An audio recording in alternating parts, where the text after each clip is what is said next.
It's an image that once used to define the sorrow and the loss of Kashmir's most volatile years. A mother, a wife, a sister, clutching a faded photograph of a man they loved, sometimes the only photograph they possessed. Asking just one question: when will he be back home? Will he ever be back home again? Images that even added a new word to the lexicon of conflict. Half-widows, women who lived in a shadowy netherworld of uncertainty. Women whose husbands just went missing one morning and never came back home again.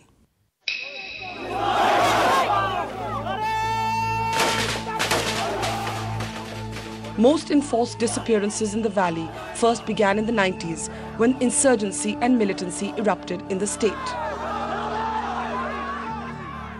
Since then, this image has become frozen in time. Mothers holding the ubiquitous photographs of their sons, taking their anger to the streets. Fathers submitting petition after petition in court. Families imploring the intervention of the State Human Rights Commission.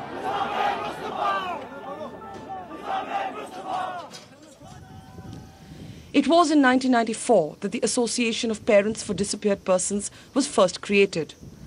But despite years of struggle and advocacy, these families have never had either emotional closure or justice.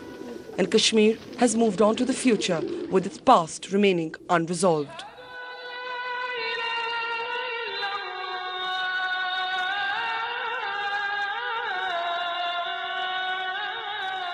Now, however, suddenly an old wound has been ruptured open by an official report that alludes to unspoken horrors from a past that is distant on the calendar, but for these families feels just like yesterday.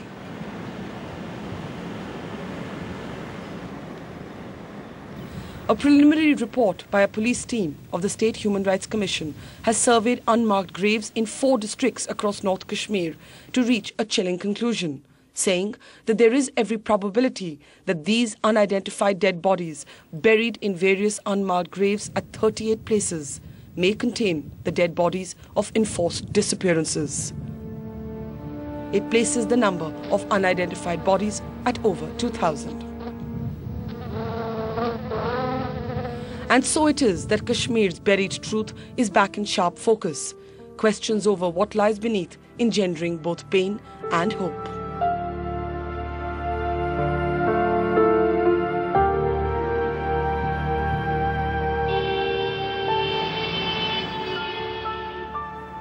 From Srinagar, we head out north past the town of Baramulla and towards the border villages of Uri, leaving behind the gloriously luminous rice fields and the gurgling sound of the Jhelum, idyllic and peaceful.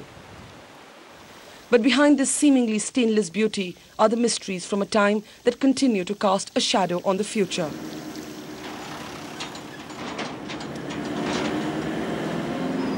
Off the main road and onto a narrow winding detour, and 3 hours later, we are in the village of Boniar, overlooking a small patch of land that doubles up as the local graveyard. Only a handful of graves, 6 to be precise, have tombstones that mark the dead.